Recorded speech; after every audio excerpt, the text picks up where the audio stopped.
শুভ সকাল বন্ধুরা। আজকের ভিডিওটা সকালবেলা একদম রান্নাঘর থেকেই শুরু করে দিলাম। তো দেখো, আজ হচ্ছে দিনটা বুধবার। আজকে মেয়ের পরীক্ষা আছে, আজকেই মেয়ের লাস্ট পরীক্ষা। তো পরীক্ষা শেষ, তো তাড়াতাড়ি ছুটি হয়ে যাবে। তো কিছু একটু হালকা টিফিন তো দিতে হবে, তো তাই ভাবলাম এটা হচ্ছে সুজি দিয়ে বানাই, খুব সুন্দর। তোমাদের যদি রেসিপিটা দরকার হয় আমার চ্যানেলে গেলে পেয়ে যাবে, এই রেসিপিটা দেওয়া আছে। এটা বাচ্চা বড় সকলেই কিন্তু মজা করে খেতে পারবে, খুব সুন্দর হয় খেতে। তো এই দেখো, মেয়েকে টিফিন করে দিলাম, মেয়ে চলে গেল। তারপর বানিয়েছিলাম একটু ছোলার ডাল সোয়াবিন দিয়ে আর আলু ভাজা। তো এটাই হাজব্যান্ডও নিয়ে গেছে, আর তারপর আমি এটা নিয়ে খেতে বসে গেছি, একটু খাওয়ার কাজটা সেরে নিচ্ছি। তারপর দেখো খাওয়া হয়ে গেছিলো, তারপরেই সাথে সাথে ঘর মুছতে চলে আসলাম। কেন ঘর মুছছি সেটা তোমাদেরকে একটু পরে বলছি। মানে খেয়ে উঠেছি, কি দরজায় বেল, গেটটা খুলতেই দেখলাম যে গ্যাসের লোকজন এসছে। তো বাইরের থেকে লোকজন ঘরের মধ্যে ঢুকলে আমার মনে হয় যে আগে ঘর বাড়িটা পরিষ্কার করে নিই। 3-4 জন এসছে, এবার ওরা তো কাজ করেছে ঘরের ভিতরে, তো সেই জন্যে পুরো ঘর বাড়িটাই নোংরা হয়ে গেছে। তো ভাবলাম আগেই মোছামুছির কাজটা সেরে নিই, তারপরে একেবারে রান্নাঘরের দিকে যাব। কিচেনেই কাজ করেছে, তো কিচেনটাও পুরো নোংরা হয়ে গেছে, রান্নাঘরটা।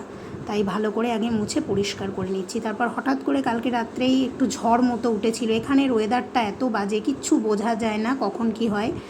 বৃষ্টির তো দূরটা কোনো খবরই নেই। আর হঠাৎ করে মাঝে মধ্যে এত ঝোড়ো হাওয়া চলে যে এত ধুলো ওড়ে, কি বলবো বন্ধুরা। তো ভাবলাম ঠিক আছে, চলো আগে ঘরবাড়িটা পরিষ্কার করে নিই ভালো করে, তারপর আবার মেয়েও এসে যাবে, যেহেতু তাড়াতাড়ি পরীক্ষাটা শেষ হয়ে যায়। তো সেই জন্যে আজকে আগের কাজগুলো করে নিচ্ছি। এবার চলো বলছি। দেখো, এই যে আমরা তো গুজরাটে থাকি, তোমরা যারা ভিডিও দেখো জানো। এই দেখো, এটা হচ্ছে গ্যাসের মিটার। আমাদের যেরকম বাড়িতে সিলিন্ডার নিতে হতো, এখানে এসে আমাদের একটা সুবিধা হয়েছে, এই যে এইরকম লাইন করা, এই যে এখান থেকে গ্যাসের সঙ্গে সেট করা।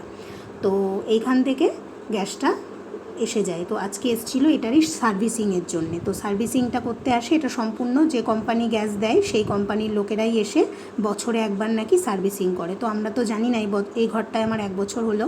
তো ওরা আজকে এসেছিলো, পুরো ফ্রিতেই, কোম্পানি থেকেই করে দেয়। তো দেখো বন্ধুরা, ওটা তোমাদের দেখালাম। আর এই দেখো, এগুলো হচ্ছে আমার ফুল গাছ। এই কয়েকটা টব আছে আমার কাছে, একটা দিদিভাই দিয়েছিল। তো এই যে 2টো লঙ্কা গাছ হয়েছে আর 2টো ফুল গাছ হয়েছে। তো গ্যাসের কথা যেটা বলছিলাম বন্ধুরা, ওই যে যে বক্সটা বাইরে দেখালাম, ওটা হচ্ছে গ্যাসের মিটার। এবার আমার যে হিসাবে গ্যাস পুড়বে, যেরকম ইলেকট্রিকের বিল ওঠে না, ঠিক ওই রকমই মিটারে ওখানে উঠে থাকবে। এবার 2 মাস পর পর বাড়িতে রিডিং নিতে আসেন একজন গ্যাসের কোম্পানি থেকে।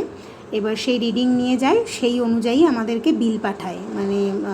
যেহেতু এখন আমরা এই ঘরে আছি, আমার হাজব্যান্ড ওই নাম্বারে করে নিয়েছে, হাজব্যান্ডের ফোনে বিল আসে। তো সেটাই কতটা বিল আসে সেই টাকাটা আমাদের দিতে হয়।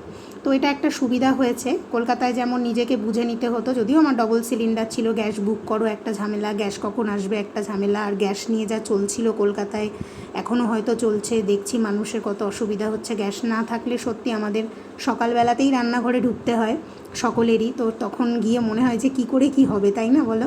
আমি তাই ভাবছিলাম। তো আজকে এই কাজটা হয়েছে বলে মনে হলো যে তোমাদেরকে একটু দেখাই এখানে গ্যাসটা কিভাবে আমরা পাই।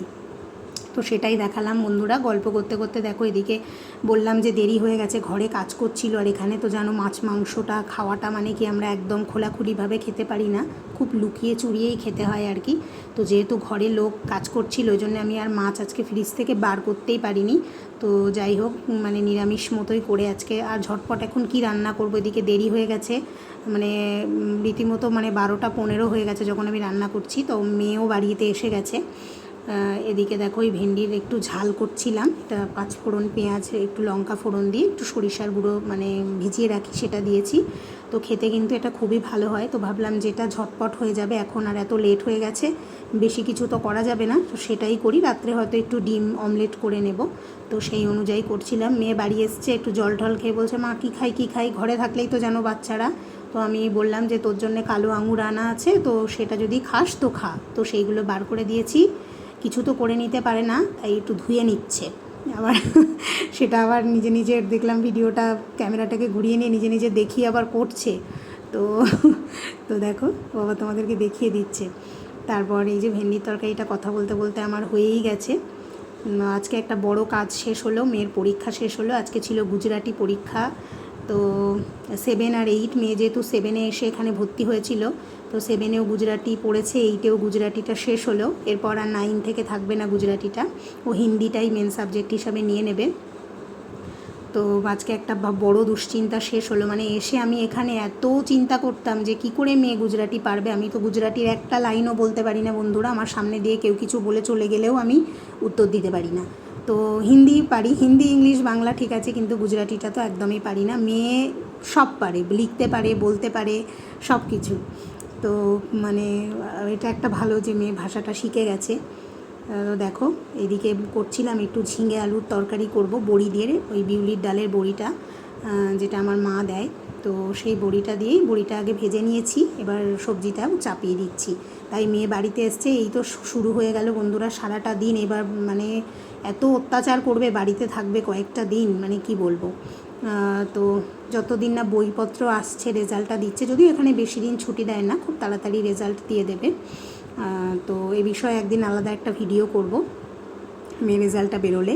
তো দেখো এদিকে 5 ফোড়ন দিয়ে আমি মানে সবজিটা চাপিয়ে দিচ্ছি। আজকে রান্না করতে করতে প্রচুর দেরি হয়ে গিয়েছিল, মানে স্নান করতেই ঢুকেছি আমি প্রায় 1:15, যেটা আমার কোনো দিনই হয় না, অনেক তাড়াতাড়ি কাজ রান্না কমপ্লিট হয়ে যায়। তো কী করব, হঠাৎ করে যে লোকগুলো আসবে সেটা তো জানতাম না, প্রায় 3 জন এসেছিলো। আবার এই পাইপগুলোতে জং লেগে যায় বলে ওগুলোকে আবার রঙও করে দিয়ে যাবে, মানে এখানে তোমার কিছু বলার নেই, মানে পাইপের যা মেনটেনেন্স এগুলো ওরাই করবে।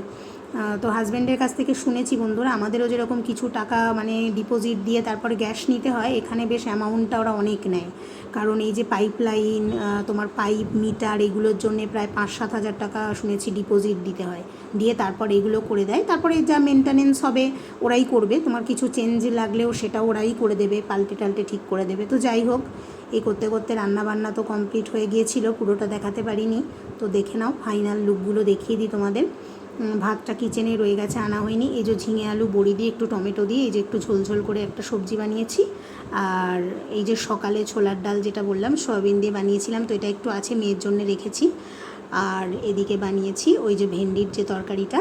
তো সেইটা বন্ধুরা, ভিডিওটা ভালো লাগলে অবশ্যই পাশে থাকবে সাবস্ক্রাইব করে, আর সকলে ভালো থাকবে, সুস্থ থাকবে।